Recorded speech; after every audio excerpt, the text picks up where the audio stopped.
discuss about the basis of accounting. And under basis of accounting, there are two bases of accounting. First is the cash basis of accounting. It is very, very simple method of accounting. It is the basis of accounting under which we ignore what? We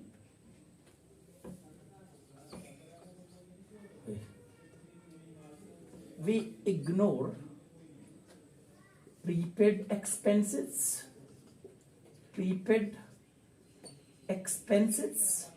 outstanding expenses, accrued income,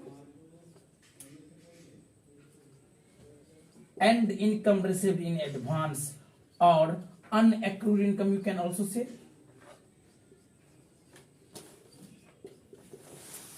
Unaccrued income means income received in advance.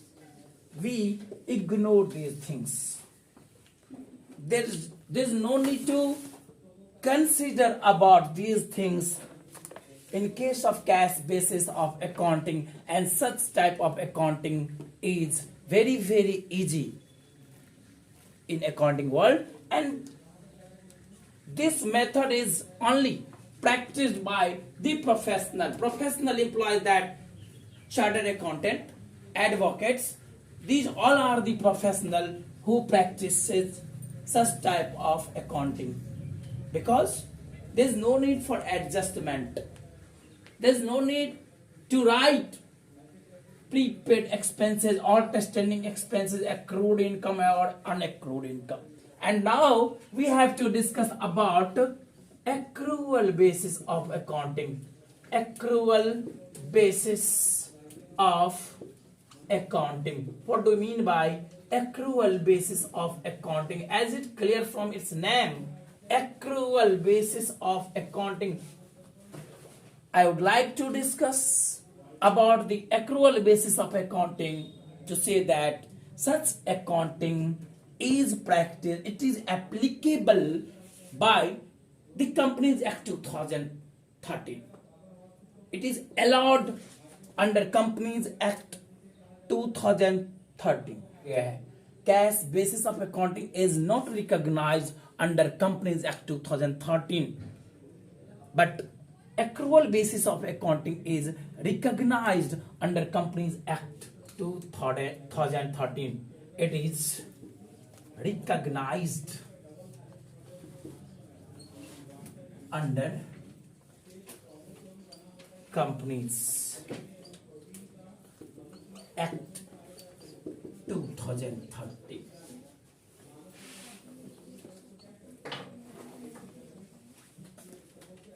That means there is a legal position of accrual basis of accounting. There is legal position of accrual basis of accounting. Under accrual basis of accounting, we write all the transactions. Either it is cash in nature or non-cash in nature. ये लेन then कहता है, accrual basis of accounting कहता है, accrual basis of accounting कहता है कि ये अलग बात है कि लेन देन कैश में हुआ हो या कैश में ना हुआ। अगर लेन देन हुआ है, इकोनॉमिक एक्टिविटीज हुआ है, भले ही उधार क्यों ना हुआ हो, तो हम उसका रिकॉर्डिंग करेंगे। अगर उधार में भी इकोनॉमिक लेन देन हुआ है तो भी हम उसका रिकॉर्डिंग करेंगे। यानी कि नकदी लेन देन का तो रिकॉर्डिंग करेंगे ही करेंगे, इसके साथ साथ हम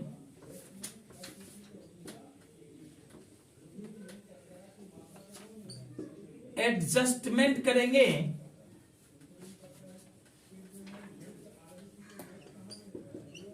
किसका?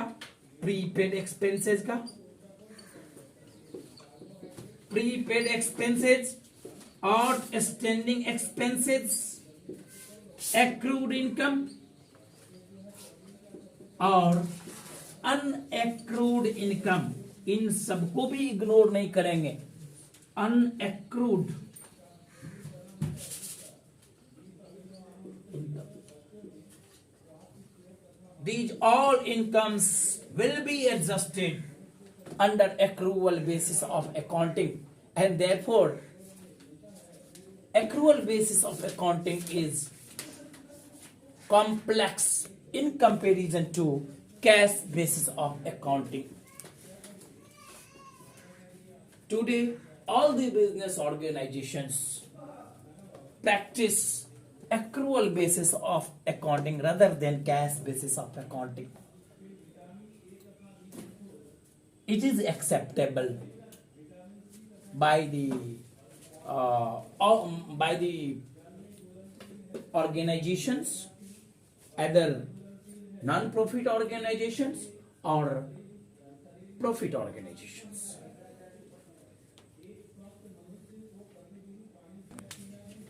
Income is earned or accrued. Income is earned or accrued will be recorded under accrual basis of accounting. Accrual basis of accounting में जैसे ही इनकम अर्जित किया जाता है, ये मायने नहीं रखता है कि कैश हमने रिसीव किए हैं या नहीं किए।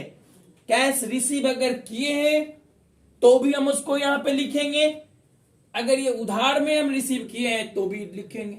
ठीक उसी प्रकार से हम एक्सपेंसेस की बात करें, एक्सपेंसेस अगर हमने कैश में पेड किए हैं उसे भी रिकॉर्ड करेंगे। अगर हमने एक्सपेंसेस को कैश में पेमेंट नहीं किया, यानी कि बकाया है और आउटस्टैंडिंग एक्सपेंसेस है, तो उसे भी हम रिकॉर्ड करेंगे। यानी कि एक्सपेंसेस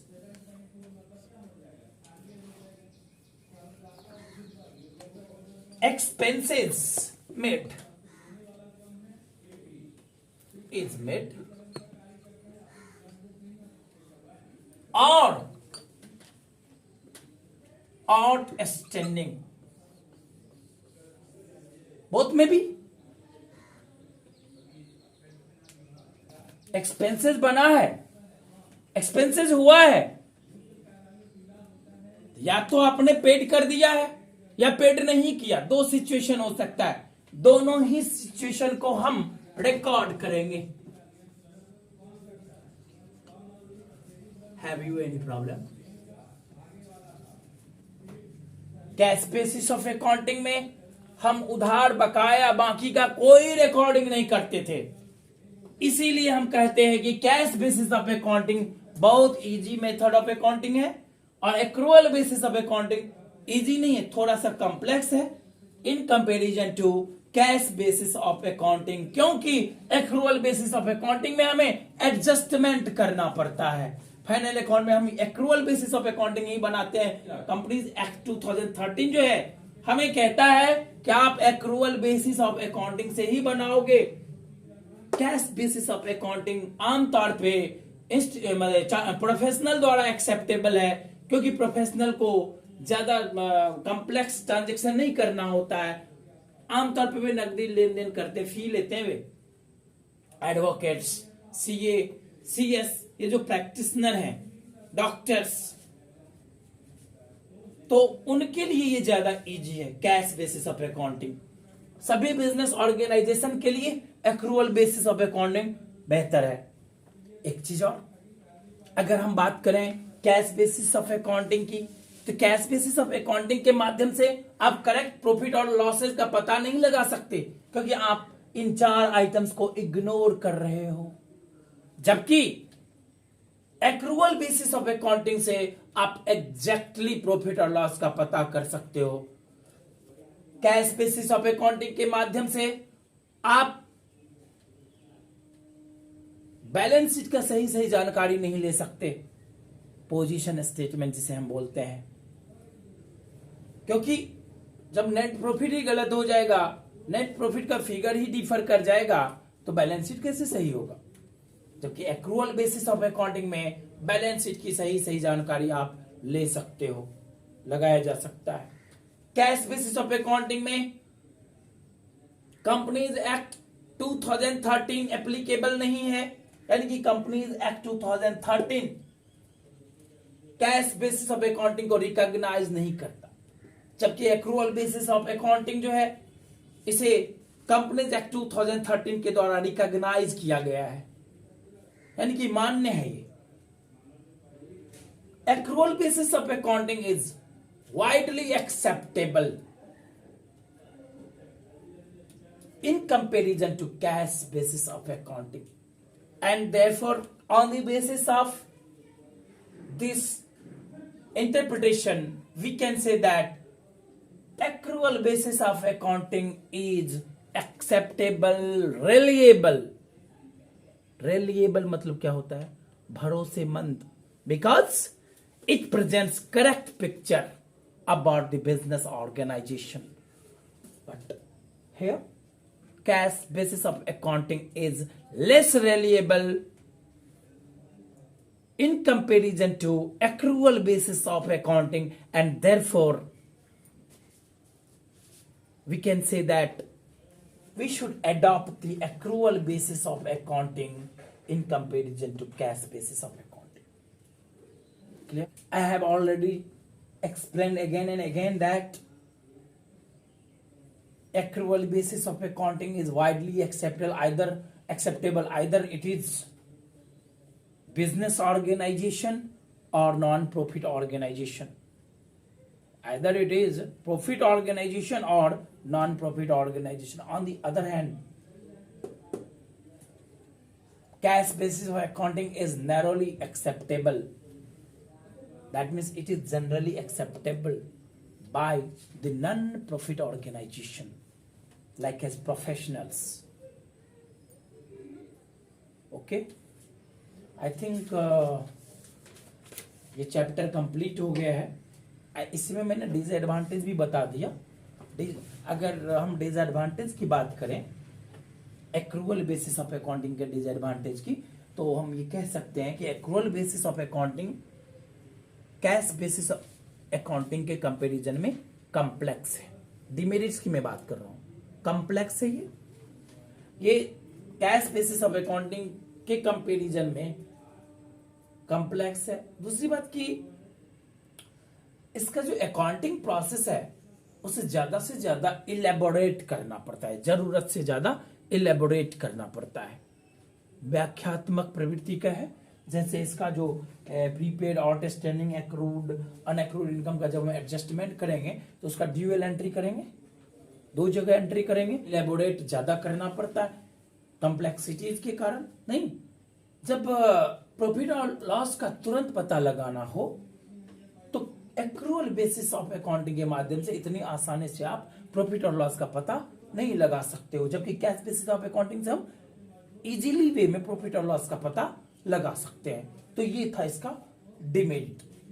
मेरिट के मामले में मैंने कह दिया कि ये वाइडली एक्सेप्टेबल है, कंपनीज एक्ट 2013 के द्वारा ये रिकॉग्नाइज किया गया है, ये करेक्ट प्रॉफिट और लॉस का पिक्चर प्रस्तुत करता है, तो ये सब इसका मेरिट है।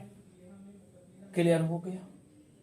यानी कि किसी भी बड़े बिजनेस ऑर्गेनाइजेशन में अगर इन दोनों बेसिस ऑफ अकाउंटिंग में से किसी एक को एक्सेप्ट करने के लिए कहा जाए तो एक्रूअल बेसिस ऑफ अकाउंटिंग जो है ज्यादा सुटेबल होगा और ये डिसीजन मेकिंग में ज्यादा हेल्पफुल होगा। Any problem? Yes, one thing is here, as I have already explained yesterday about the matching concept. Cash basis of accounting ignores the matching concept. Cash basis of accounting के अंतर्गत matching concept को क्या किया जाता है? Ignore किया जाता है, जबकि एक्रूअल बेसिस ऑफ अकाउंटिंग के अंतर्गत रेवेन्यू रिकॉग्निशन कॉन्सेप्ट और मैचिंग कॉन्सेप्ट दोनों को एक्सेप्ट किया जाता है। अकाउंटिंग प्रिंसिपल्स के आधार पे मैंने एक अंतर बताया, डिफरेंस बताया कि कैश बेसिस ऑफ अकाउंटिंग में मैचिंग कॉन्सेप्ट को इग्नोर किया जाता है। कल मैंने बताया था profit equal to revenue minus expenses, जबकि एक्रूअल बेसिस ऑफ अकाउंटिंग में दोनों कॉन्सेप्ट को एक्सेप्ट किया जा रहा है। एक revenue recognition concept. Revenue recognition concept क्या होता है? जैसे ही लेन देन हुआ, चाहे नगद हमने प्राप्त किया हो या ना किया हो, वो हमारे लिए रेवेन्यू माना जाएगा और हम उसे रिकॉर्ड करेंगे। लेन देन हुआ, चाहे नकदी हो या उधार हो, उसे हम रिकॉर्ड करेंगे। इसी को कहते हैं revenue recognition concept. Matching concept मतलब profit must be equal to revenue minus expenses. That means the difference between revenue and expenses should be equal to profit or loss. ये भी तो कह सकते हो, the difference between revenue and expenses must be equal to profit or loss. दोनों में से कोई एक हो सकता है। रेवेन्यू कम हो, एक्सपेंसेस ज्यादा हो तो लॉस हो जाएगा। रेवेन्यू ज्यादा हो, एक्सपेंसेस कम हो तो प्रॉफिट हो जाएगा। कोई डाउट?